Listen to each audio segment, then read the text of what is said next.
His alibi was a masterpiece, until Holmes found the brushstrokes of a lie. Welcome to Sherlock Mystery. I'm your host, Thornby.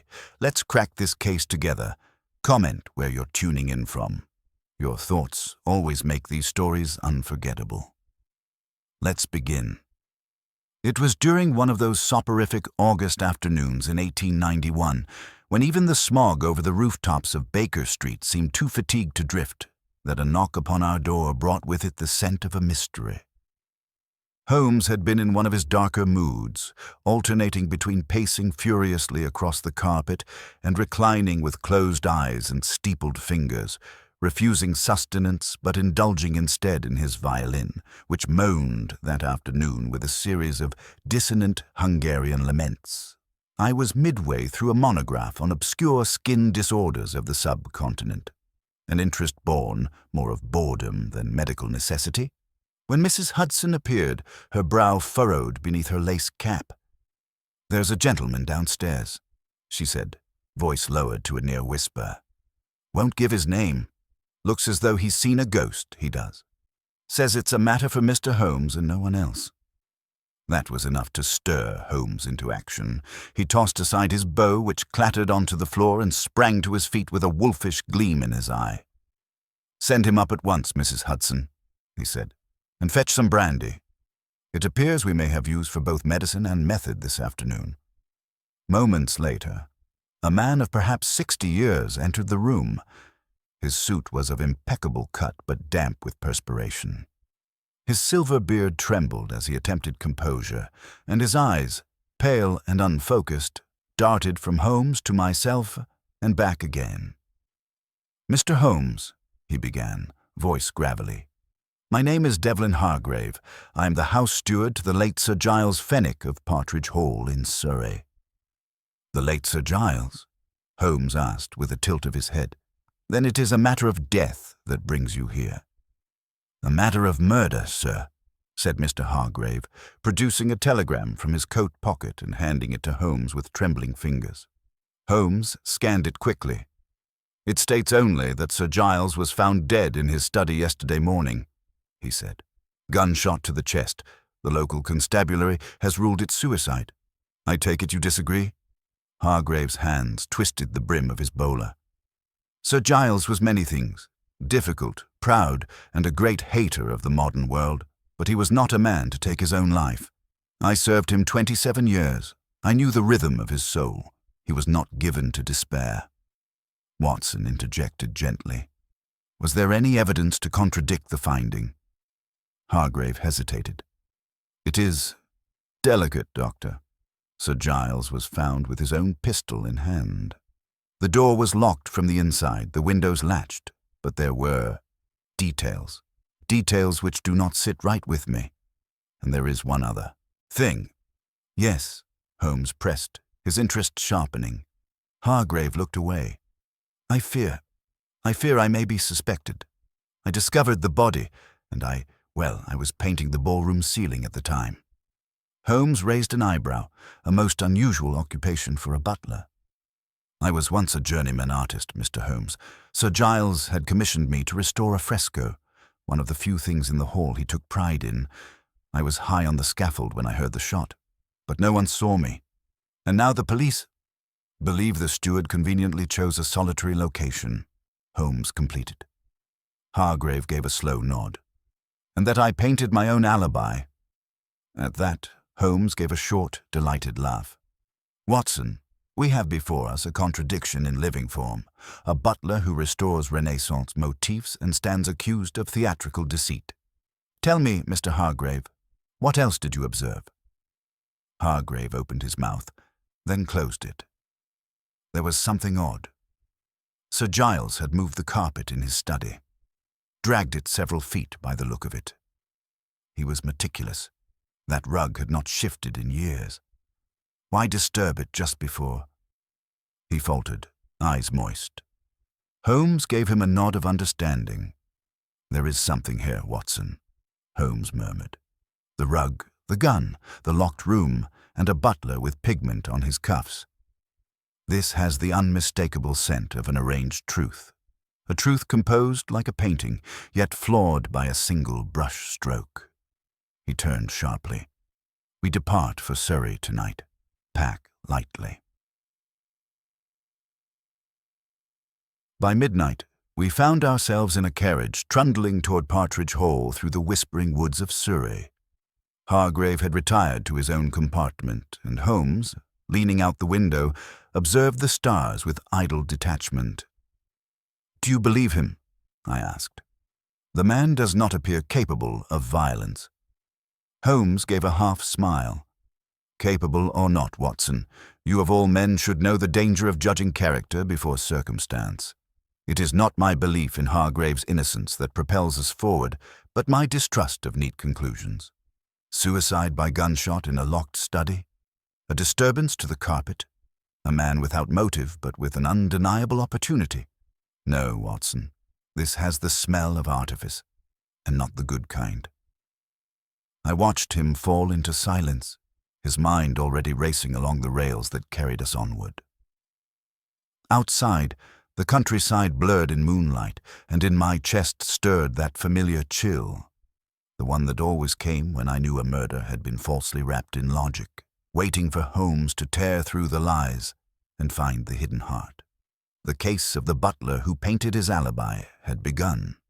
The sun had scarcely risen when our cab drew up to the broad iron-wrought gates of Partridge Hall. A mist clung low to the grasslands, curling around the old yews like reluctant spectres. Holmes stepped out first, coat fluttering in the morning, chill, his expression sharp with anticipation. I followed, half expecting the great house to exhale a secret from its shuttered windows. The manor itself loomed grey and unsmiling, its Georgian symmetry broken only by ivy, strangling the eastern facade. A gravel path wound its way toward a stone portico, where Hargrave awaited us, dressed in black, though now with less trembling in his hands. "I've told them you're to examine the premises," he said as he led us indoors. "The inspector, Grimsby by name, is reluctant, but he has not forbidden it." Holmes nodded, eyes already scanning the panelled walls of the entrance hall. He moved with deliberate slowness, a predator not yet certain of the scent. We passed through corridors dim with age until we reached the study, a sombre chamber panelled in dark oak, its only illumination the leaded morning light streaming through narrow windows. The rug, a massive Persian weave, lay somewhat askew at the centre of the room. A rosewood desk stood before the fireplace, on which a neat arrangement of blotter, inkwell, and correspondence remained untouched. A revolver rested on the floor, precisely where it had fallen from Sir Giles's lifeless hand. Holmes said nothing at first.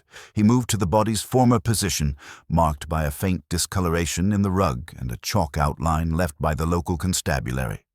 Then he crouched and ran his fingers along the fibres of the carpet.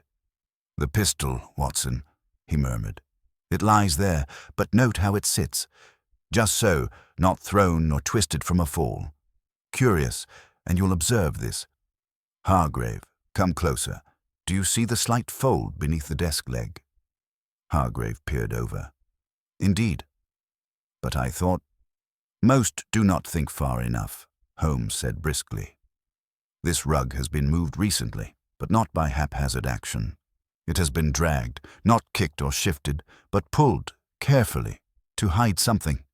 Watson, help me." We lifted the edge of the carpet, revealing the waxed floor beneath. A portion of the floorboards had clearly been scrubbed vigorously, enough to lift the varnish, but not the stain that had set in. "Blood," Holmes pronounced. "Yet the wound was in the chest. Why is it pooled here, a full 3 feet to the left of where the body was found?" Hargrave swallowed. "Then he was moved." Holmes straightened. "It would seem so. The question, of course, is by whom and why. Tell me, did anyone else have access to this room after you heard the gunshot?" "No one," said Hargrave. "I came down as soon as I heard it. The door was locked. I had to fetch the second key from the housekeeper's drawer. When I opened it, Sir Giles was slumped in the chair, the revolver at his feet. No one else was inside." "Locked from within, you said?" Holmes moved to the door. "And the key?" Hargrave reached into his coat and produced a small brass key on a ring. "This is the duplicate. The original was still in the lock on the inside." Holmes examined the lock, then the hinges, and finally the windows. He spent nearly 15 minutes on this, running his eyes along every seam and catch with a jeweler's attention to detail. Then, without a word, he crossed to the bookshelves and began scanning the titles with abstracted curiosity. I stood by, watching as he paused at an alcove where a bronze bust of Cicero stood between volumes of political philosophy. He tapped the statue lightly, then stepped back and looked at the fireplace. "There is a pattern," he said softly, "but it lies just beyond the obvious, and when the truth is too carefully arranged, one must ask who is conducting the arrangement." We left the study shortly thereafter and made our way to the ballroom, a long, vaulted room with tall windows and plastered ceilings depicting mythological scenes. Scaffolding still occupied the northern end, and brushes, oils, and palettes lay tidily on a cloth-covered table. "This is where you were painting?" Holmes asked. "Yes," Hargrave replied, somewhat nervously. "For the past 3 days. I was working on restoring the frieze, Mars and Venus, you see." Holmes climbed the scaffold effortlessly, examining the pigments left behind. "Watson," he called, "observe the drop cloths." No sign of paint splatter below them. Impeccably clean work for restoration, wouldn't you say? "You doubt he was painting?" "On the contrary, I believe he was. But it is the perfection that interests me. Hargrave, how often did Sir Giles visit you while you worked?" "Daily. He was fond of peering up, issuing critiques. He claimed the original artist had given Venus a scandalously French expression."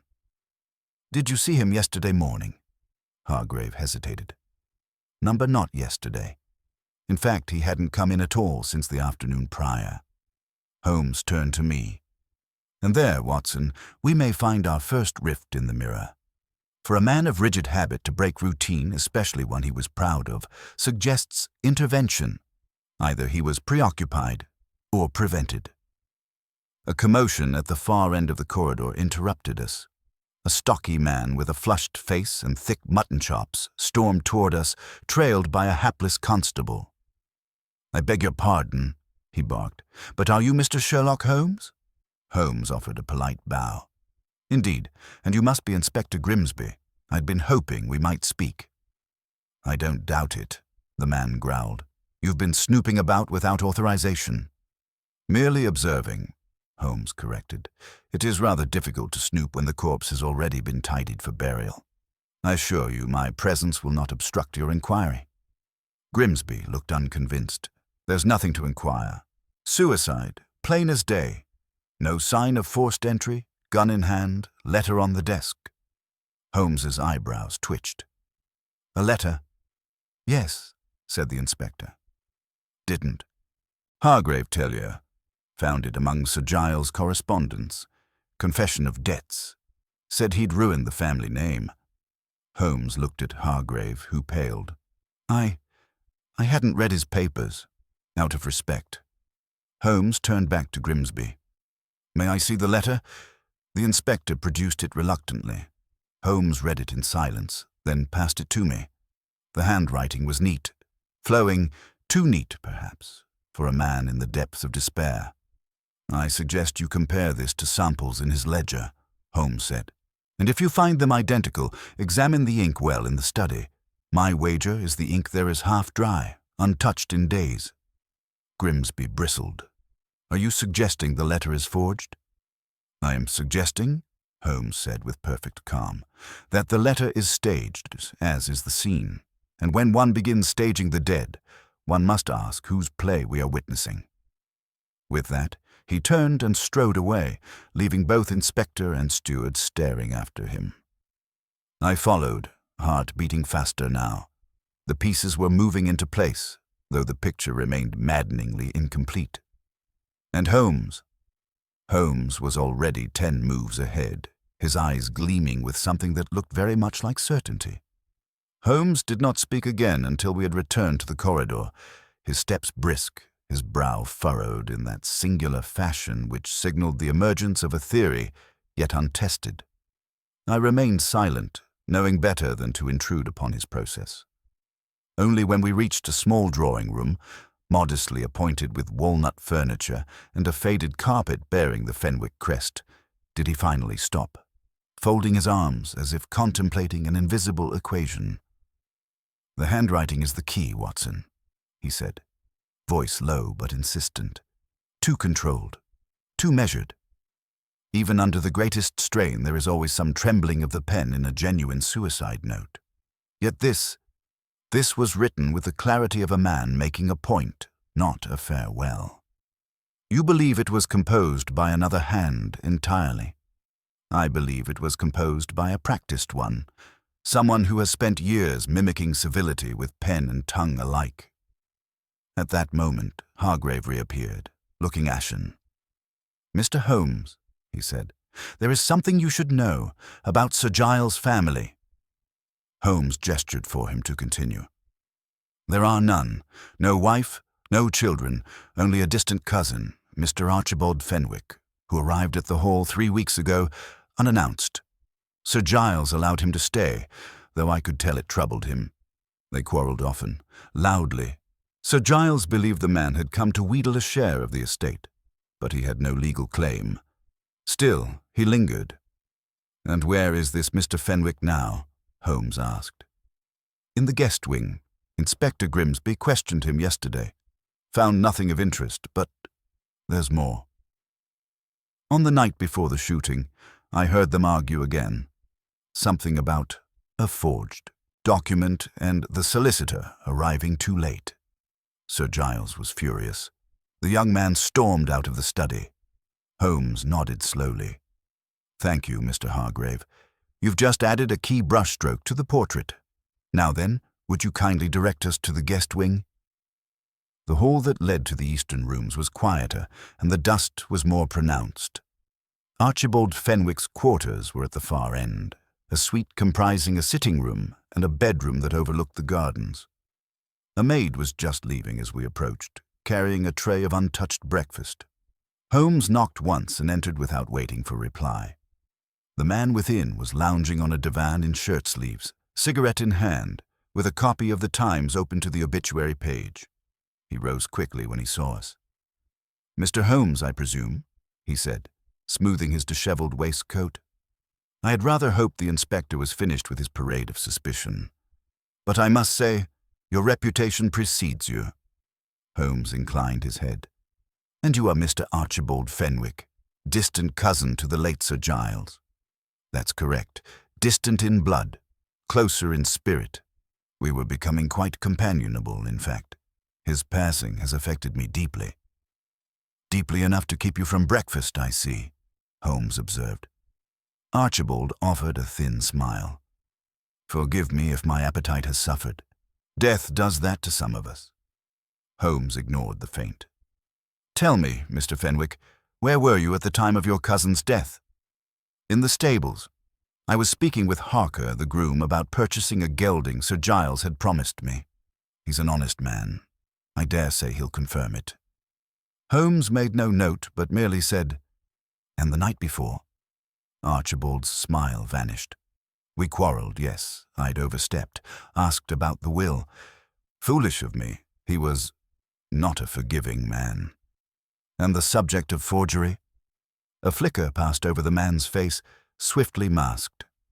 "Baseless paranoia, I assure you. Sir Giles often suspected plots where there were none. He thought I had tampered with some land deed. Utter nonsense. He was under stress." Holmes paced slowly to the writing desk and fingered a small ink blotter. Then he opened the drawer. "You wouldn't mind if I have a look, of course." "Of course," said Archibald, too quickly. Inside was a selection of writing paper, a few envelopes bearing the Fenwick crest, and a bottle of ink identical to that in the study. Holmes examined it, then held it to the light. "Curious," he murmured. "This ink is half empty. The bottle in the study was untouched." "I'm sure there's a simple explanation," Archibald said, a shade too casually. There always is, Holmes replied. We left without further confrontation, though Holmes's eyes never once left the younger Fenwick's face as we departed.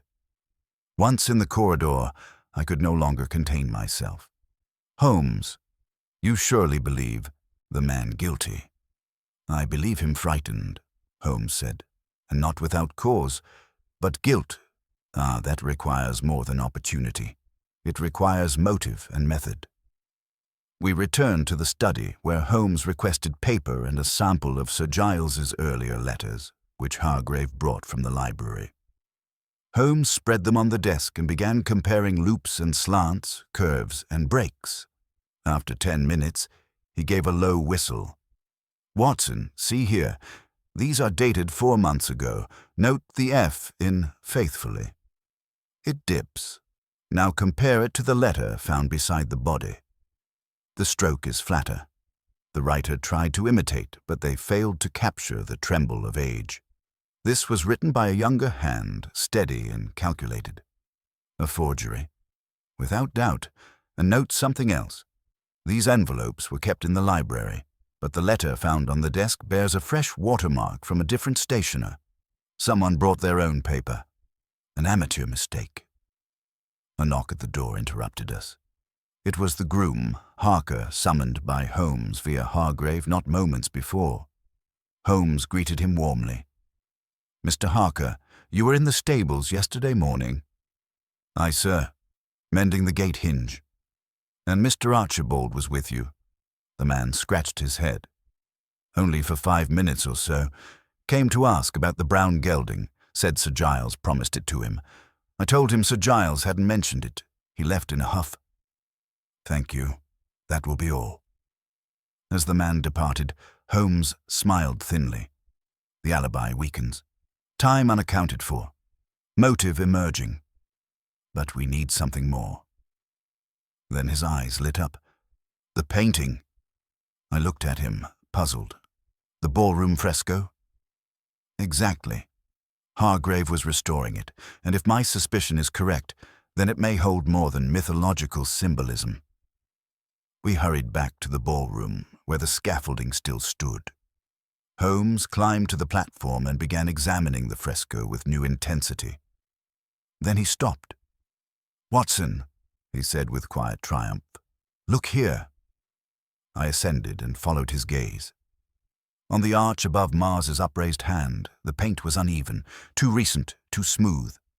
Holmes reached out with a palette knife and scraped delicately. A thin film came away, revealing something beneath. Letters. A name.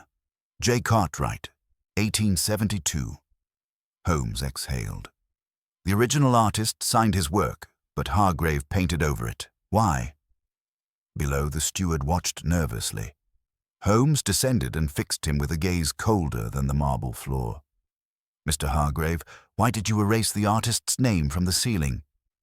Hargrave's lips parted, but no words came. Because, Holmes continued, you are not restoring the fresco. You are replacing it. You copied it entirely, but it is your brushwork above, not Cartwright's. You forged the original. Hargrave staggered back, white as chalk. I never thought... It was just a matter of pride. I only wanted... Sir Giles said... Holmes cut him off with a raised hand. And when Sir Giles discovered the deception, you feared exposure. No, Hargrave cried. He never knew. He never got the chance. Someone else, someone who stood to lose more than honor, made sure of that. Holmes turned to me. Now, Watson, the crime reveals its true shape. A forged painting, a forged letter. One man's vanity, another man's ambition. But to prove it, that is the game's final move. And I knew then that the trap was already being laid. Holmes stood motionless in the center of the ballroom, hands behind his back, his gaze fixed on the fresco as if it might whisper the entire truth if stared at long enough. I watched him closely, noting the subtle shifts in his posture, shoulders straightening, chin lifting slightly, as the last elements of the puzzle began aligning themselves in that remarkable mind. I believe, he said at last, not turning from the painted ceiling, "that it is time we invited Mr. Archibald Fenwick to witness a small demonstration, one that may provoke memory, or perhaps confession." I followed him briskly through the corridor, back toward the guest wing. Hargrave, who lingered in our wake like a shadow cursed to follow, had said nothing since the confrontation over the signature, though he looked as though a weight had been removed from his conscience, even if it had merely made room for a greater dread. We found Archibald in the same position, half reclined on the divan, though the paper now lay discarded, and a half-empty brandy glass stood on the side table. He looked up as we entered and forced a smile, but it fell short of convincing. "Mr. Holmes," he said, adjusting his cuffs, "I trust you've unearthed something fascinating from the parquet, or perhaps the portraiture." Holmes gave no answer but gestured to the hallway. "If you please, Mr. Fenwick, I'd like you to accompany us to the ballroom. I have something to show you." The younger man hesitated a fraction too long before rising. "Very well, though I should warn you I've no eye for art." "Fortunately," said Holmes, "what I intend to display is not art, but authenticity, or the lack thereof." We returned to the vast chamber beneath the painted heavens. Holmes ascended the scaffold once more, pausing midway to address both of us. "Mr. Fenwick," he called down, "did you know that the original fresco was painted in 1872 by a rather obscure artist named J. Cartwright?" Fenwick squinted upward. "Can't say I did, though I dare say it adds value to the ceiling." "Or detracts from it if erased and replaced," Holmes said. Mr. Hargrave, despite his many qualities as a steward, also fancied himself a restorer. In truth, he painted over Cartwright's original work entirely. Fenwick turned slowly toward Hargrave, brows lifting in theatrical surprise. "Really? I'm shocked, though perhaps not entirely. The man has a suspiciously delicate way with brushwork." Holmes descended now, stepping lightly onto the marble. And yet, despite his secret, Mr. Hargrave did not kill Sir Giles. He merely hoped the deception would remain unnoticed. But Sir Giles had discovered something else that day. A forgery not of paint, but of ink. Archibald's gaze hardened. "The letter found in the study," Holmes continued, "was not written by Sir Giles. The handwriting, while expertly mimicked, fails to replicate the slight tremor present in the baronet's authentic script. More tellingly, the paper bears a different watermark, traceable to a London stationer in Cheapside, a place Mr. Hargrave had no occasion to visit, but which is quite near your club, Mr. Fenwick." Archibald folded his arms. "You're grasping at reeds, Holmes. Coincidence does not constitute guilt." "True," said Holmes, "but patterns do." "Consider your alibi. It collapses under scrutiny. The groom states you were with him for no more than 5 minutes, leaving you ample time to approach the study unseen. You knew about Sir Giles's routine, his habit of locking the door from within. What if I told you a man could be shot and then placed in that chair after the fact, the door locked behind by means of a simple string tied to the interior key, pulled through the crack beneath and retrieved from the outside?" Fenwick scoffed. "A parlor trick?" Holmes smiled. "One you've clearly heard of before." The younger man's lips pressed into a line. Holmes advanced. "You had motive. Sir Giles intended to disinherit you completely, despite your months of subtle manipulation. He had summoned his solicitor to rewrite the will, an appointment you discovered thanks to a torn diary entry found in the wastebasket. You confronted him. He laughed in your face. And so, in a moment of cold deliberation, not passion, you shot him. Then you rearranged the room, forged a letter of despair, and staged the body to appear self-inflicted. You even moved the carpet to hide the initial blood stain, failing to realize the pool would soak into the boards. Your greatest error was in believing your opponent an ordinary policeman." A silence followed. Archibald Fenwick, to his credit, did not bluster or feign outrage. Instead, He drew a breath and looked about the room with a strange detachment, as though weighing his chances of escape from both judgment and justice. "Holmes," I said quietly. "What now?" Holmes turned to Hargrave. "Fetch Inspector Grimsby. Ask him to bring the house solicitor, and tell him to search Mr. Fenwick's room again. I dare say the missing fragment of the old will may yet be hidden there, burned but not entirely reduced to ash." But even before the steward could move, Fenwick acted. With the swift desperation of a man cornered by intellect, he lunged for the brandy decanter on the table and hurled it against the wall, where it shattered. In the same motion, he spun and dashed toward the French doors leading out to the terrace. Holmes moved faster. With a sudden burst of energy that belied his usual cool grace, Holmes intercepted the fleeing man, grasping him by the collar just as he reached the handle. They grappled briefly. I rushed forward, but by the time I reached them, Fenwick had collapsed to his knees, breathing heavily, wrists already pinned. "Well," said Holmes, breathing only slightly harder than usual, "it seems the curtain has fallen?" Grimsby arrived 10 minutes later, blustering and red-faced, but unable to hide his astonishment when Holmes laid out the evidence. The inspector searched the guest room and, in the grate, discovered a half-burned envelope with a wax seal, clearly from the office of Hensley and Trench solicitors. Inside the ash, the faint outline of Sir Giles's scrawl was still visible beneath the char. Fenwick said nothing as he was led away. Later in the study, as Holmes and I stood once more beside the misplaced carpet and the silent desk, I asked what had finally confirmed his suspicion. "It was not any single clue," Holmes said, "but their arrangement. The forgeries, both written and artistic, revealed a personality capable of elaborate deceit. The butler painted his falsehood out of shame. The cousin did so out of greed, but only one of them believed himself clever enough to orchestrate both." "And Hargrave?" "He may face professional ruin," Holmes said gravely, "but he is no murderer. His crime was pride. Fenwick's was calculation and blood." We left Partridge Hall just before dusk.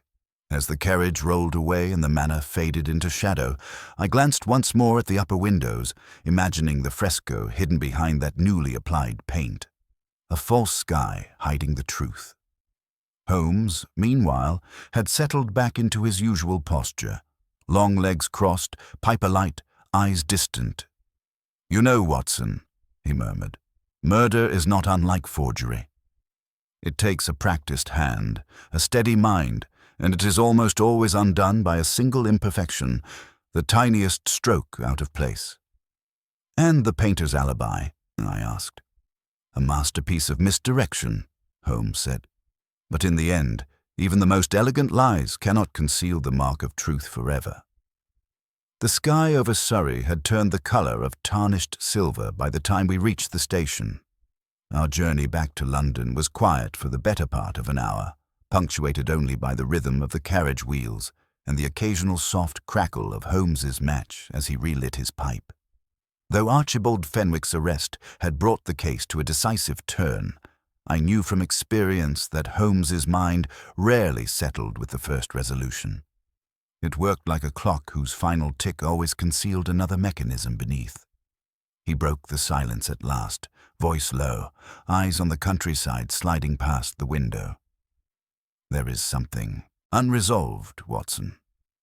I looked up from my notes. "I thought as much. Is it the letter?" "Number, that was a crude forgery, easily unraveled. Nor is it the means by which the room was staged. Ingenious, yes, but it lacks finesse. It is the matter of Sir Giles's intent that troubles me." "You mean the will?" "Precisely. Consider this. Why summon a solicitor only to delay the signing of the New Testament? If Sir Giles suspected his cousin's ambitions, as Hargrave suggested, why not act decisively? I considered this. Perhaps he did not think the danger real." Holmes shook his head. "Number Sir Giles was many things, but he was not careless. We have assumed Archibald acted from fear of disinheritance. But what if What if the will was never truly changed? I set down my pen. You mean to say Fenwick may have killed to stop an event that was never going to occur? Or worse, Holmes said, tapping ash into a dish. What if the old will had already been altered, unbeknownst to him? He fell silent again, fingers steepled, expression withdrawn. I knew this state well. Holmes was no longer with me in that compartment. He was back at Partridge Hall, mentally sifting through drawers, decoding tones of voice, weighing a dozen possibilities against a single overlooked truth. We arrived in London that evening and retired to Baker Street, where Mrs. Hudson greeted us with her usual mixture of relief and disapproval. "The post has come," she said, setting a bundle of letters in a thin envelope on the table.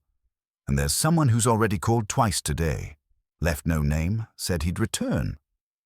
Holmes waved her off absently and went straight to the envelope, which bore the seal of Hensley and Trench. He opened it with one swift motion and read the note in silence before handing it to me. It was a brief statement from the senior partner, confirming that no changes had been made to Sir Giles Fenwick's will in over 5 years. The solicitor had been scheduled to visit on the day of the murder, but his appointment had been postponed by Sir Giles himself 2 days prior. "A matter requiring further reflection," the letter quoted him as saying. Holmes leaned back, eyes narrowed. "So," I said slowly, "Sir Giles had not altered his will after all."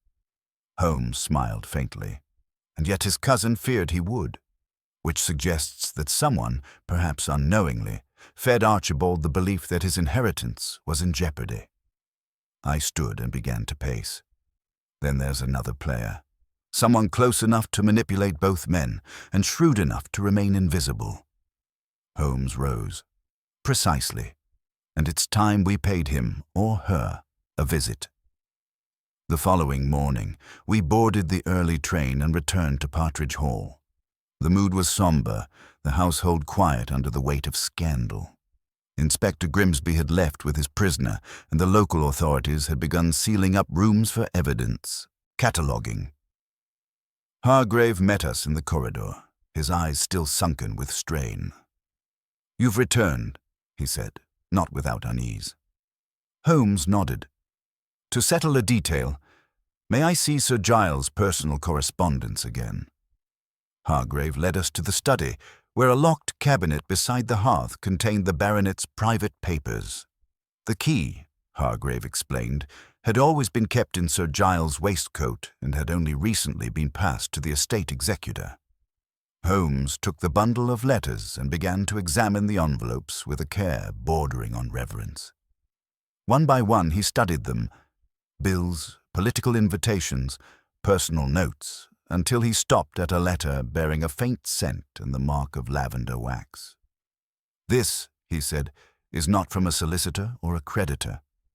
He opened it. The note within was short, affectionate, and unmistakably familiar in tone. The handwriting was smooth and round, undeniably female. "Dearest G, you must not tell Archibald. Not yet. Let him believe the old will still stands. We shall have our time as you promised. E." "E," I repeated aloud. "But who?" Holmes answered without looking up. "Mrs. Evelyn Latham, the widow who arrived last spring renting the gatehouse." Hargrave paled. "Sir Giles saw her often. They dined together. I had no idea." Holmes replaced the letter in its envelope. "Of course not. Sir Giles was discreet, but she was clever. She knew Archibald was watching, and she allowed him to overhear, intentionally, I suspect, snatches of conversation, hints of an impending change to the will.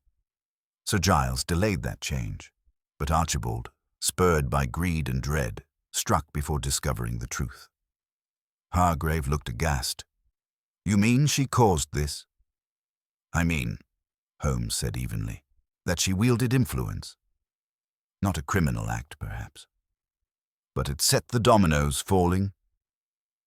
We found Mrs. Latham in her cottage garden, trimming roses with the serenity of someone untouched by scandal. She greeted Holmes with mild surprise and invited us into her parlor. "I suppose you've come about the letters," she said, gesturing toward the kettle.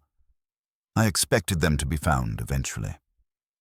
"You knew he hadn't changed the will," Holmes said, "and yet you let Archibald believe he had." Her smile was sad, not apologetic. Giles had every intention of doing so, but he hesitated. He was proud, you see, uncertain how the household would accept me. "And so you waited," Holmes said, but the bait had already been swallowed. Mrs. Latham sipped her tea. Archibald would have found another reason. Men like him don't need real enemies. They build them out of shadows. There was nothing more to say. She would not be charged. Her involvement, while morally ambiguous, had left no fingerprints on the weapon. Holmes left without another word. That evening, back in Baker Street, he sat by the fire with his violin but did not play. I closed my journal, noting the last detail with care. "Do you think justice was done?" I asked. Holmes regarded the flames. "Justice, Watson, is rarely a clean affair. It is a mosaic. Some tiles misaligned, some colors wrong. But taken from a distance, a pattern emerges, and that, I suppose, must suffice." Then, with a faint sigh, he lifted his bow and let the first note drift through the room. Low, solemn, and strangely beautiful, like the memory of a truth no longer needed to be spoken.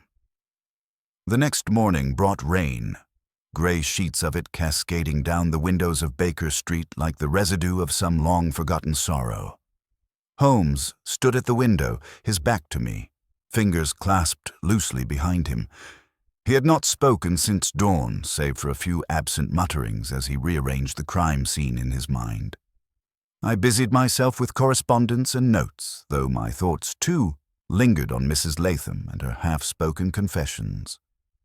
The case, by all appearances, was concluded. Archibald Fenwick remained in custody. The evidence, physical and circumstantial, more than sufficient for indictment. Yet Holmes had not returned to his usual detachment.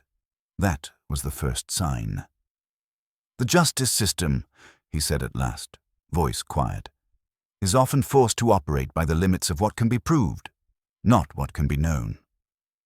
I glanced up. "Are you referring to Mrs. Latham?" "Partially. But it goes deeper. Do you recall the ink bottle in Fenwick's writing desk?" "Of course. You noted it was half empty, unlike the full one in Sir Giles' study." "Precisely. And the handwriting in the forged letter, though executed well, showed evidence of prior practice. That paper bore a faint indentation." He turned then, eyes sharp. "Would you believe me, Watson, if I told you that Fenwick didn't write the final letter?" I blinked. "But Holmes, you said—" "I said it was forged, and it was, but not necessarily by him. Consider the timeline. Archibald had reason to forge the letter, yes, but also reason to leave no evidence, and yet he leaves behind paper from a different stationer, uses an inkwell others could trace, and leaves the practice sheet in his drawer." My brow furrowed.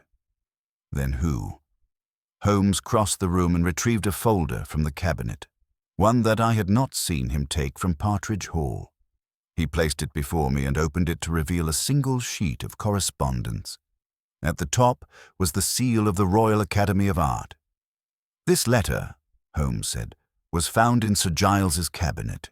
It concerns a painting, one believed to have been lost, which had in fact been restored and sold through a private intermediary. The artist listed in the paperwork is Julian Cartwright, deceased. But the bank records attached suggest the payment was processed through another name entirely." He tapped the lower corner of the page. "Devlin Hargrave." I stared. "You think the butler forged the painting?" "Yes. That much we knew. But what we did not realize is that he had been forging more than ceilings. He sold at least 2 works attributed to Cartwright under that name, passed them through dealers in London. The Royal Academy's inquiry had reached Sir Giles weeks before his death. He had not yet confronted Hargrave, but he intended to. My thoughts turned over rapidly. So Hargrave feared exposure, and when Sir Giles delayed the will, he saw an opportunity, Holmes finished. He could not know the full extent of the tension between Giles and Archibald, but he certainly knew enough to exploit it. He planted seeds, subtle ones. He allowed Archibald to overhear mentions of disinheritance. He hinted at private letters. He guided suspicion in the right direction, all while preparing the stage. And the letter in the study? Written by Hargrave. He knew Archibald would be blamed, and he was correct. Archibald panicked, confronted Sir Giles, and when the baronet refused to explain, things turned violent. I believe the actual killing was indeed committed by Fenwick, but it was not cold-blooded murder. It was desperation. The staging afterward was Hargrave's final stroke. I sat back, stunned. But why orchestrate such a complex deception when the truth would have shielded him from prison? His forgery of the fresco was nothing compared to conspiracy in a murder. Because pride, Watson, is more corrosive than greed. Hargrave's entire identity was wrapped in the lie of his talent. To be exposed as a forger, and worse, a failed one, was, to his mind, a fate worse than prison. He wanted the crime buried with Sir Giles. Fenwick was merely a convenient fall. Holmes rose again, restless now. We must return. To Partridge Hall? He nodded. There's one final piece of evidence. If I'm correct, it's hidden in the paneling behind the library fireplace. Hargrave would not risk keeping a ledger in plain view, but he would keep records. A man like that always does. Within 4 hours, we were again crossing the gravel drive to the old manor.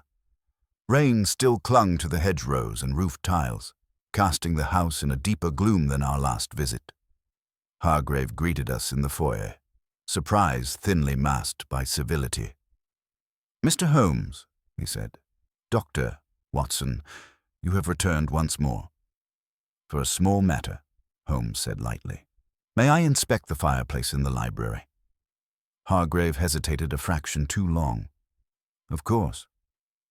We followed him into the library, a room of faded grandeur. Holmes moved to the fireplace and tapped along the oak panels to the left side. The fourth plank gave a hollow knock.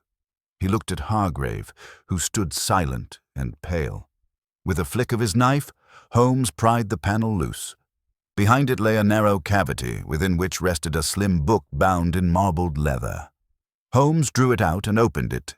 Inside were precise records. Names, sums, dates, all relating to works sold under Cartwright's name.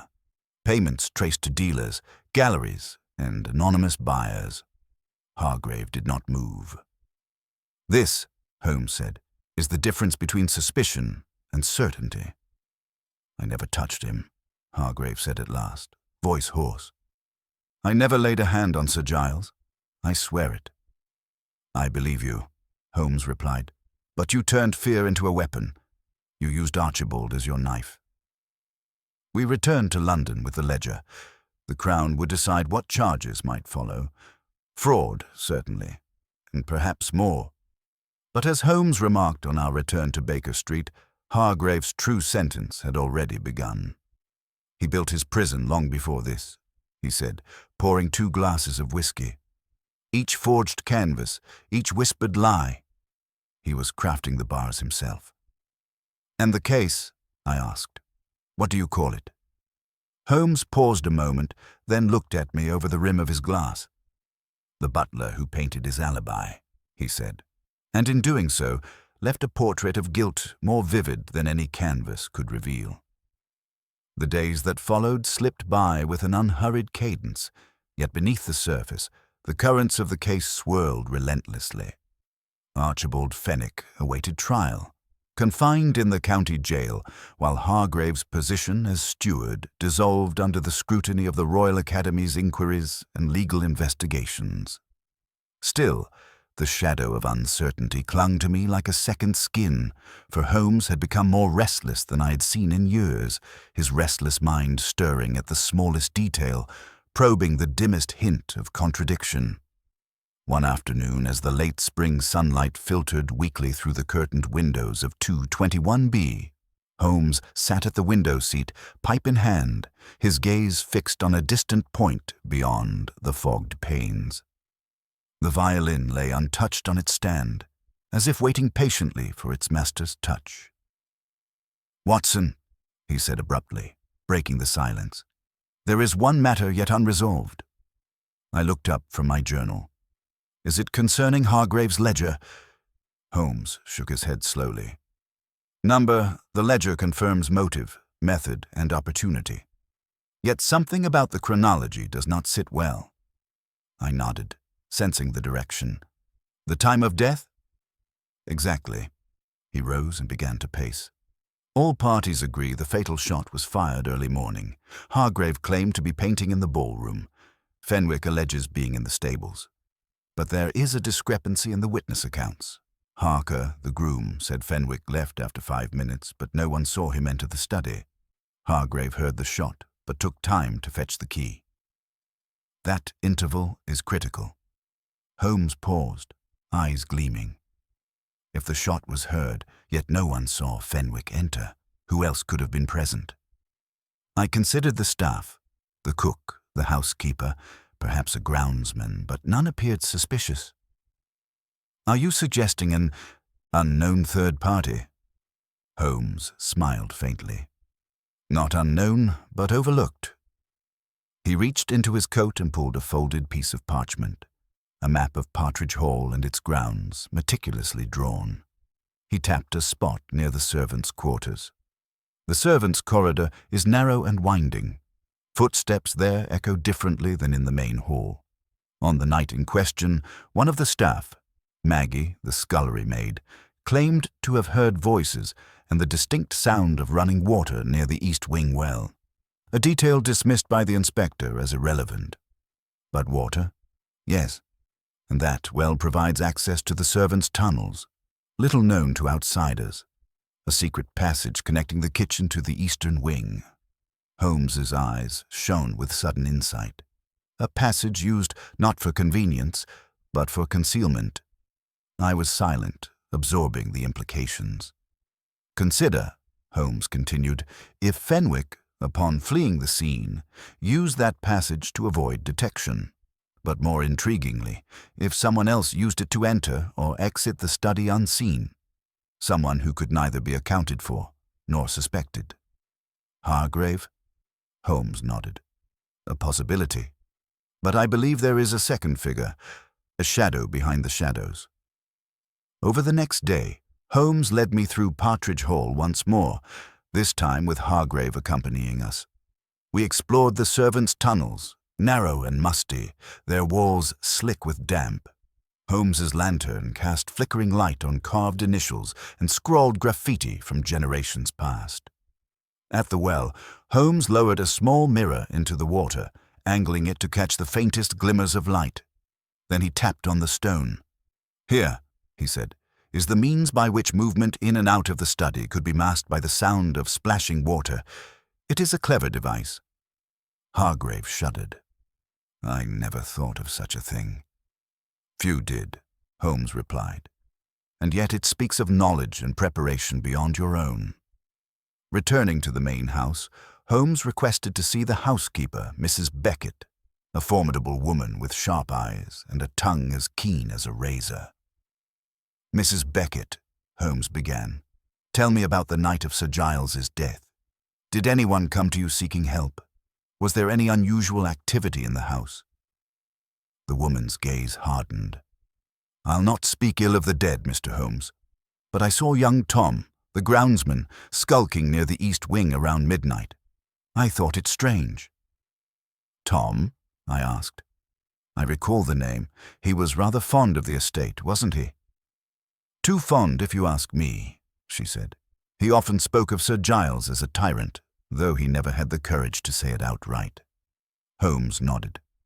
"And what of Tom's whereabouts at the time of the murder?" "Likely in the servants' quarters, but he had a habit of slipping out at odd hours." Holmes exchanged a glance with me. "I think we must speak with this Tom." Soon after, we found the groundsman in the stables, tending to a restless bay mare. His clothes were muddy, his face drawn with suspicion and weariness. Holmes wasted no time. "Tom, did you hear or see anything unusual the night Sir Giles died?" The young man's eyes darted around. "I heard voices, sir. Raised voices from the east wing. I didn't dare come closer. Then later I saw Mr. Hargrave near the servants' tunnel. It seemed odd, but I thought nothing of it at the time." "Near the tunnel?" Holmes repeated. "Did you see what he was doing?" Tom hesitated. "He was pulling something from the well. Wet ropes, I think." Holmes's gaze sharpened. "Do you know if anyone else used the tunnel that night?" "No, sir, but I heard footsteps running." Holmes's eyes narrowed. "You're a valuable witness, Tom. We may have questions for you again." As we departed the stables, Holmes mused aloud. "The plot thickens, Watson. We have Fenwick, driven by greed and panic, Hargrave, motivated by fear and pride, and now Tom, who may have played a more silent but crucial role." The next morning, back at Baker Street, Holmes examined the ledger alongside the new information. His fingers traced the names and dates, but his eyes remained distant. The presence of that secret passage complicates everything. It allowed movement concealed from the servants, from the inspector, and from us. "Do you suspect Tom was an accomplice?" "Perhaps, or merely a pawn." Holmes's gaze fixed on me. "Watson, the question is not simply who fired the shot, but who engineered the stage so flawlessly that it deceived the entire household. There is one more piece to this grim puzzle, and it lies in the missing minutes, those gaps in time unaccounted for by any testimony." He took up his violin and played a slow, deliberate tune. "Like a fugue with one voice out of place, the truth will reveal itself." That evening, a knock at the door announced an unexpected visitor, Inspector Grimsby, looking wearier but resolute. "I've reviewed the staff records," he said, "and there's something you should see." He produced a small bundle, letters, notes, and a torn diary page from one of the servants, recently uncovered in the ash heap behind the kitchens. Holmes's eyes gleamed as he read the scribbled words, penned in a hurried scrawl. "Saw Mr. Hargrave and Mr. Fenwick arguing near the well. Heard Sir Giles threaten to expose secrets that would ruin the household." Then, silence. "Secrets indeed," Holmes murmured. As Grimsby took his leave, Holmes turned to me with a renewed intensity. "Tomorrow, Watson, we shall return to the well, this time to uncover the secrets hidden beneath its depths." The night was long and restless, the air thick with anticipation. I could only wonder what revelations the dawn would bring in the case of the butler who painted his alibi, and the shadows lurking in the tunnels of Partridge Hall. The morning light was pale and damp when Holmes and I arrived once more at Partridge Hall. The persistent drizzle had transformed the gravel paths into a soft mire, and the hedges bowed under the weight of rain. The manor, grey and sombre, seemed to lean inward as though hiding the secrets we sought to unearth. Hargrave met us at the door, his face drawn but composed, as if bracing himself for what was to come. Holmes greeted him with a nod and motioned toward the well at the eastern edge of the estate. "This morning, Mr. Hargrave, we intend to examine the well more closely. There is reason to believe it conceals truths as vital as those within the manor's walls." The steward swallowed, then accompanied us silently as we made our way through the slick grounds. The well was a modest stone structure, covered with a wrought iron grate entwined with creeping ivy. Holmes crouched beside it, his keen eyes inspecting every rusted link and stone joint. He produced a small mirror affixed to a stick, angling it beneath the grate. After a moment, his face lit with that rare glow of discovery. "Look here, Watson." He directed my gaze to the water's surface, rippling faintly as if disturbed by a recent movement. The water is unusually shallow, and the sediment near the edge bears traces of recent disturbance. I leaned forward, sensing the weight of Holmes's observation. "Could something have been hidden here?" Holmes nodded. "Or dropped." We secured the grate and summoned 2 labourers from the estate. Under Holmes's supervision, they removed the iron cover, revealing the dark cavity below. Holmes lowered a lantern, its flickering glow dancing on the mossy stones lining the well. "Now," he said, producing a length of rope with a hook attached, "we will retrieve whatever secrets lie beneath." After several tense minutes, the hook caught something. The men carefully pulled upward a small leather-bound box, waterlogged but intact. Holmes lifted it, cradling it as one might a fragile treasure.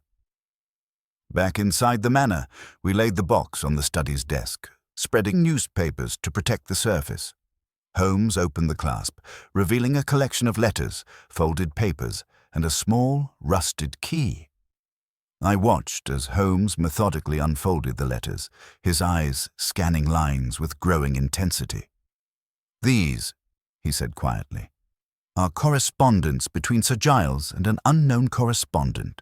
A woman, judging by the handwriting and tone. Most intriguing is this one." He held out a folded note sealed with crimson wax. I took it and read aloud.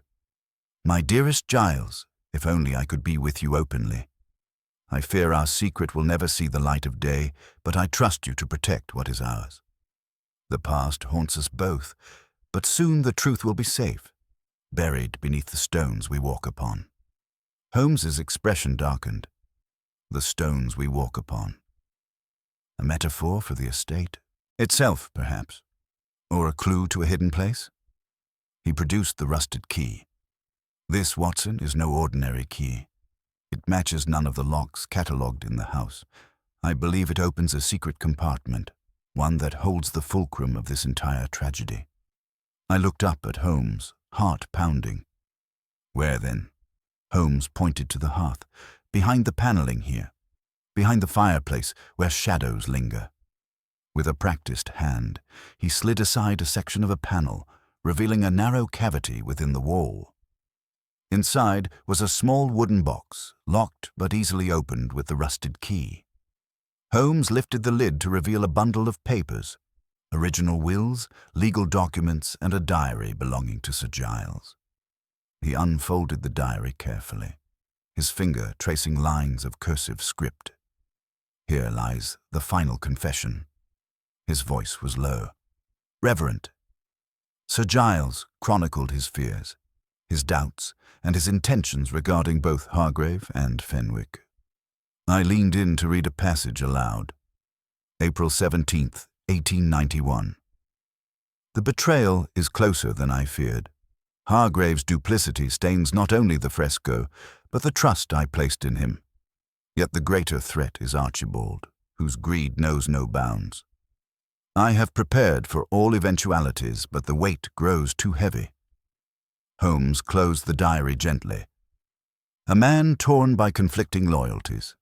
This explains the delay in changing his will, the attempt to find a path that preserved his honor and those he cared for." "But Holmes," I said, "what of the secret safe alluded to in these pages?" Holmes smiled faintly. "This box is but the first step. Sir Giles speaks of a vault beneath the manor, concealed beneath the grand staircase." Without hesitation, we moved to the entrance hall. Holmes examined the base of the staircase, running his fingers along the molding until he found a catch hidden beneath a carved motif. A soft click echoed as the panel swung open, revealing a narrow stone staircase spiraling downward. The air was cool and damp as we descended, lantern in hand. The walls were rough-hewn, lined with cobwebs and the scent of earth. At the bottom lay a small chamber, barely 6 feet square, with a heavy, iron-bound chest at its center. Holmes lifted the lid with effort, revealing bundles of documents, parchments, and a sealed envelope addressed to the executor of the estate. He withdrew the envelope and broke the seal. Inside was the true last will of Sir Giles Fenwick, revoking all previous versions and leaving the estate to a charity founded for the care of local artisans, those who, like Hargrave, had given their lives to art but were overlooked and forgotten. Holmes turned to me, eyes alight. "This, Watson, was the final act of a man trying to right wrongs, to redeem not only his family's name, but the dignity of those beneath its roof. I sighed deeply. A tragic irony, then, that this noble intention sparked the very violence that took his life. Holmes nodded gravely. Indeed, Fenwick's cousin sought inheritance that would never come, while Hargrave's pride and fear cast long shadows over loyalty. As we ascended the staircase, the rain had ceased, and the sun broke through the clouds, casting shafts of golden light upon the manor's facade. I felt a bittersweet peace settle over Partridge Hall. Returning to Baker Street, Holmes mused quietly, "It is a curious thing, Watson, how often the truth lies hidden beneath layers of artifice and pride. A man's life is a canvas, some strokes bold and deliberate, others subtle and concealed. And sometimes the masterpiece is not the story told, but the story revealed." I poured 2 glasses of whiskey, raising mine to the detective's words. "To truth, Holmes," I said. He smiled faintly, glass raised in return, "and to the patience it demands." In that moment I understood that the case of the butler who painted his alibi was not merely a puzzle solved, but a lesson in the delicate interplay between appearance and reality. A reminder that beneath the most carefully painted facades, the brushstrokes of human nature run deep and true. The days that followed at Baker Street were quieter than I had anticipated. Fenwick's trial was scheduled, Hargrave's fate still uncertain, and the estate's affairs slowly disentangled from the tangled web Sir Giles had left behind. Yet Holmes's mind, ever restless, remained unsatisfied with a mere unraveling of events. He sought the very heart of the matter, those subtle, human motives beneath the facts. One evening, as the gas lamps flickered in the street below, Holmes sat by the fire, fingers idly tracing the rim of his brandy glass. I entered, clutching a bundle of letters recently acquired from a solicitor involved in the Fenwick estate. Among them, one document stood out, a letter penned in an elegant hand, addressed to Sir Giles, dated only days before his death. Holmes took the letter from my hands and read it slowly, the corners of his mouth twitching into a faint smile. "It appears, Watson, that the late baronet was not the only one with secrets to guard.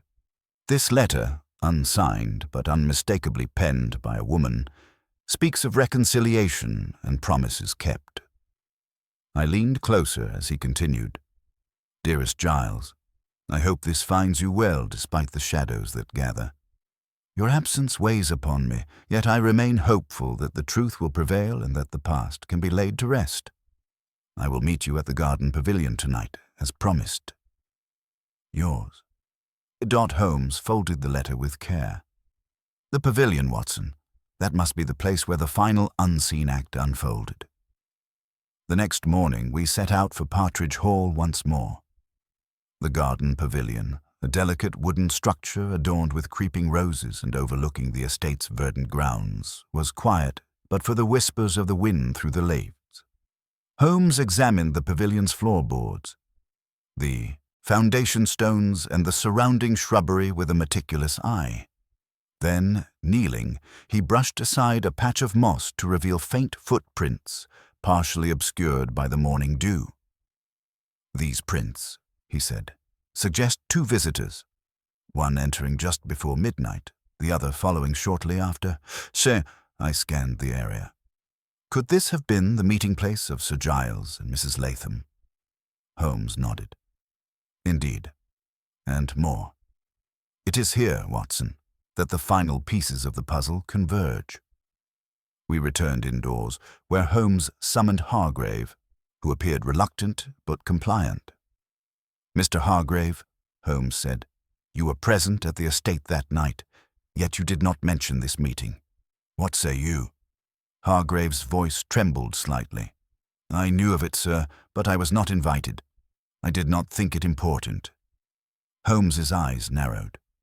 "Not important? Or perhaps you feared what might transpire between Sir Giles and Mrs. Latham?" Hargrave shook his head. "I had no reason to suspect anything. But you do now? The steward hesitated, then nodded. Yes. Holmes turned to me. We must speak to Mrs. Latham again. We found her in her modest cottage, surrounded by blooming lilacs. Her composure was steady, but her eyes betrayed a weariness that only truth could ease.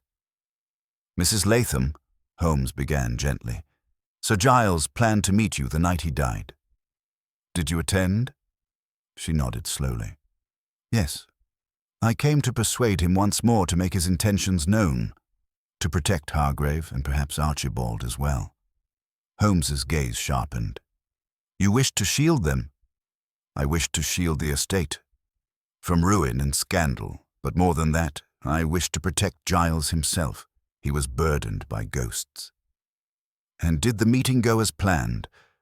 Her eyes filled with sorrow. Number we argued. He refused to change the will that night. He feared the family name more than the truth. Holmes' face darkened. And after? I left. He remained in the pavilion. I heard a shot, then silence. The weight of her confession settled heavily upon us. Holmes nodded. Thank you, Mrs. Latham. Your courage is noted. Back at Baker Street, Holmes lit his pipe and settled into his chair. Watson, the final truth is clear. Sir Giles's death was not merely the result of greed or pride, but the tragic consequence of a man trapped between love, loyalty, and legacy. I pondered this. So Fenwick's act, Hargrave's deception, and Mrs. Latham's secret all intertwined in a tapestry none could foresee. Holmes smiled faintly.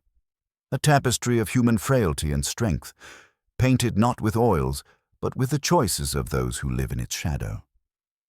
As the embers glowed low in the hearth, I realized that, though the case was closed, its lessons would linger, like the subtle hues beneath the layers of a master's painting, forever inviting deeper reflection.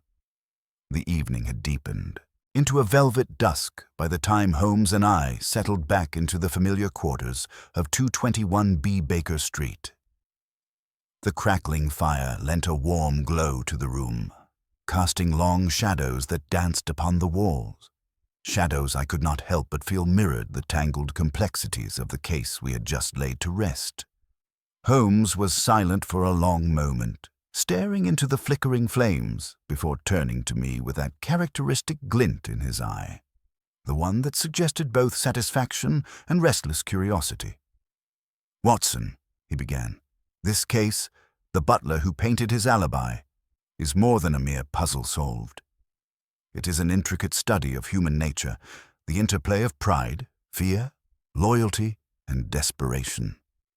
I nodded, lighting my own pipe as I prepared to record his thoughts.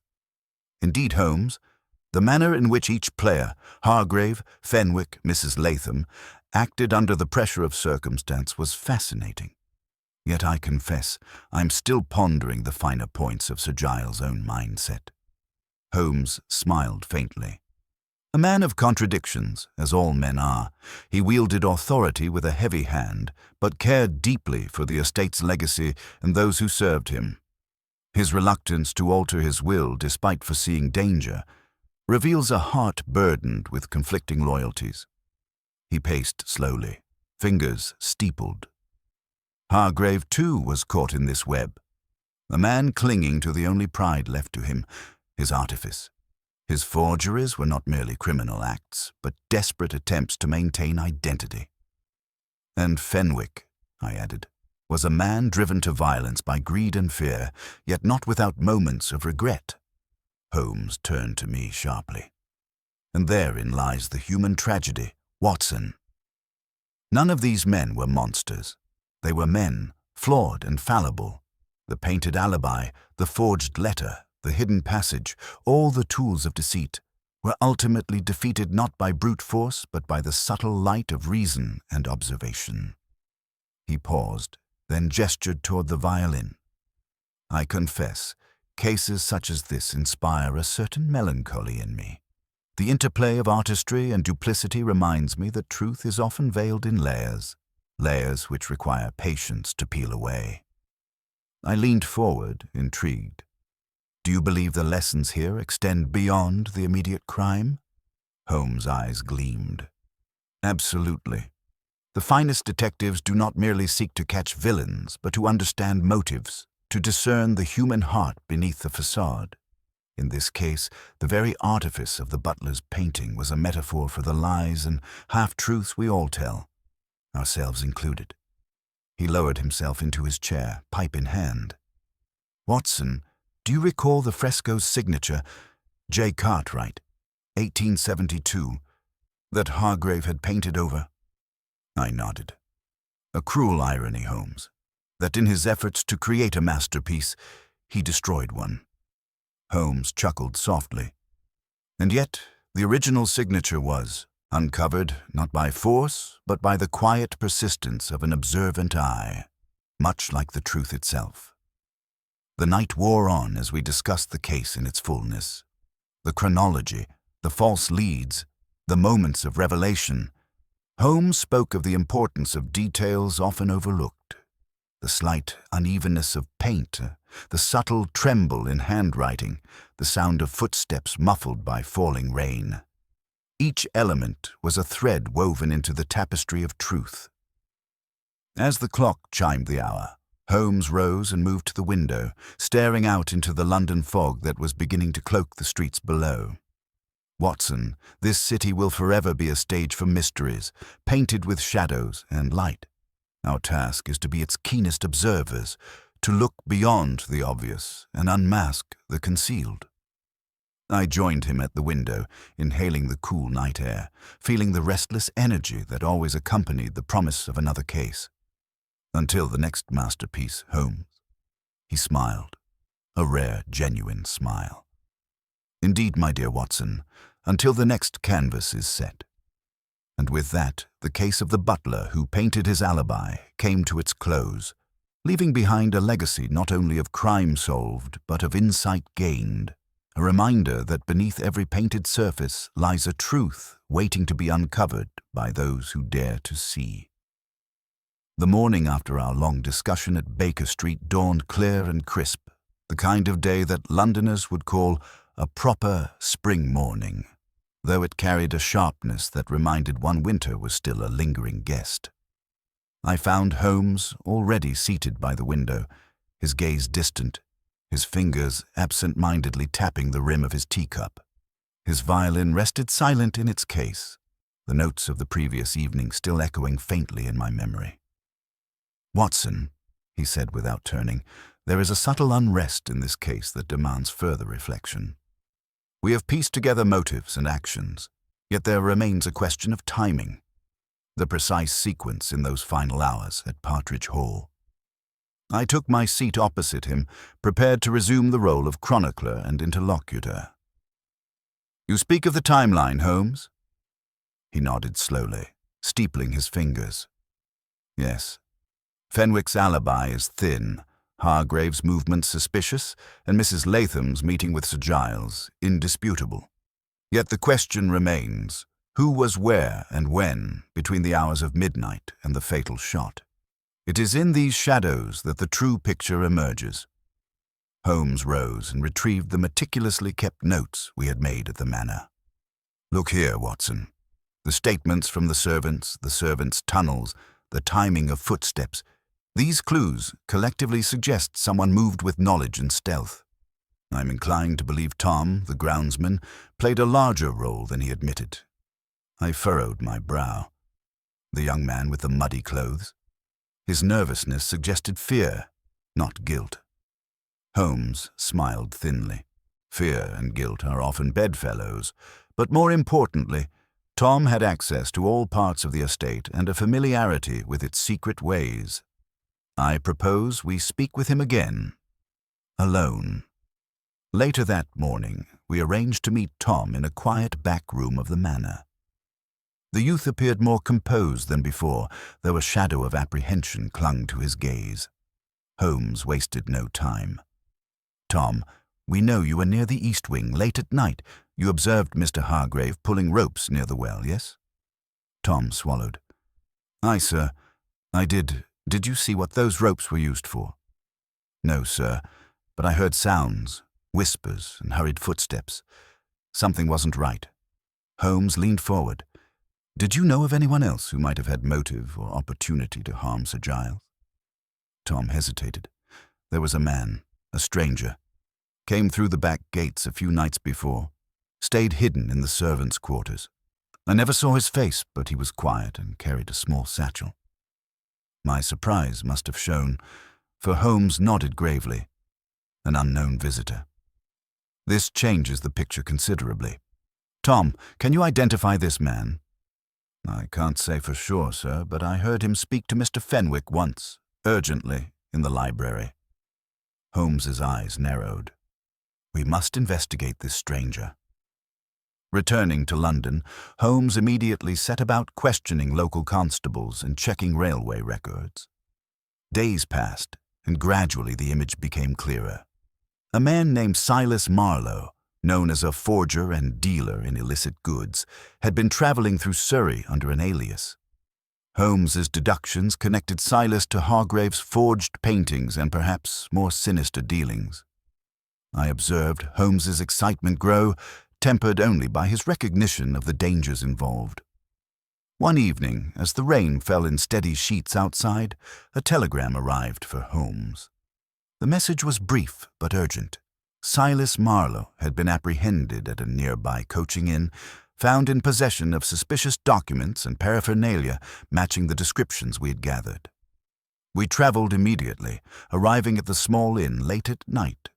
Marlowe was under guard, sullen but unrepentant. Holmes wasted no time in questioning him, his piercing gaze unraveling lies and half-truths. Under pressure, Marlowe confessed to having been hired by Fenwick to pressure Sir Giles, forging letters to sow discord and suspicion, thereby creating the perfect storm for his cousin's violent confrontation. Yet Marlowe denied any knowledge of the actual shooting, claiming his role was limited to deception. Holmes's face was grave. "Your role was pivotal, Mr. Marlowe, yet you fled before the murder, abandoning your accomplice to face justice alone." Marlowe sneered. "Survival, Mr. Holmes. I'm no fool." Back in Baker Street, Holmes and I reviewed all we had learned. The picture was now complete. Marlowe's forgeries, Fenwick's desperation, Hargrave's pride, and Sir Giles' secret charity, all threads woven into a tapestry of tragedy and human frailty. Holmes regarded me thoughtfully. "The case is closed, Watson, but the lessons linger. Behind every crime lies not just the act, but the choices, the fears, and the hopes of those involved. Our task is to uncover not only the perpetrator, but the human story beneath." I nodded, filling my journal's pages with the final account of this singular investigation. As the fire dwindled and night deepened, I found solace in the knowledge that, through observation, logic, and compassion, truth had been brought into the light, and though the butler had painted his alibi, the strokes of justice had ultimately revealed the true portrait beneath. The weeks that followed were filled with the measured rhythm of the court proceedings and the slow unraveling of the tangled threads of the Fenwick affair. Archibald Fenwick's trial drew to a close with a verdict that, though expected, left a somber air about all involved. Hargrave, stripped of his stewardship yet spared the shadow of indictment, withdrew quietly from the public eye. The papers were filled with speculation and retrospection, and Baker Street itself settled into a calm that belied the turbulence we had witnessed. Yet for Holmes, the case was not truly ended. He remained restless, his mind turning ceaselessly over the subtleties that no jury could weigh, the human stories that stretched beyond mere guilt or innocence. One afternoon, as the fading light cast long shadows across our sitting room, Holmes summoned me to the window. "Watson," he said thoughtfully, "there is a matter that warrants our attention, a final reflection on the nature of truth and justice." I took my seat, intrigued. "Consider," he began, "the interplay of appearances and realities in the Fenwick case. The butler's forged fresco, the cousin's forged letter, the hidden tunnels, and the secret wills. All devices to mask fears, ambitions, and loyalties. Yet beyond these, There was a deeper truth, one of human frailty and complexity. He gestured to the violin case. In music, as in life, the harmony depends on the balance of discordant notes. The dissonance creates tension, which resolves only when the melody completes. So too with human motives. I nodded, sensing the philosophical undercurrent beneath his words. Holmes continued, "Justice, as administered by courts, is necessarily constrained by evidence and procedure. It cannot always account for nuance or mercy. Yet the detective's role extends beyond the courtroom. It is to reveal the whole composition, the notes that were struck and those silenced." I smiled. "A profound observation, Holmes." He returned my smile briefly before his gaze grew distant once more. "I wonder, Watson, if Sir Giles Fenwick himself understood the full measure of his actions and those who surrounded him. In the end, his death was a tragedy born not only of malice, but of misunderstanding and pride." As the days waned into evening, our conversation drifted toward the future. Holmes mused on upcoming cases and the ever-shifting landscape of crime and human nature. Yet beneath the surface, I detected a renewed vigor, the spark of curiosity undimmed by time or triumph. In the quiet that followed, I reflected on our shared journey through the labyrinth of Partridge Hall, a place where artifice and truth entwined in a delicate dance. The case of the butler who painted his alibi had tested every faculty of observation.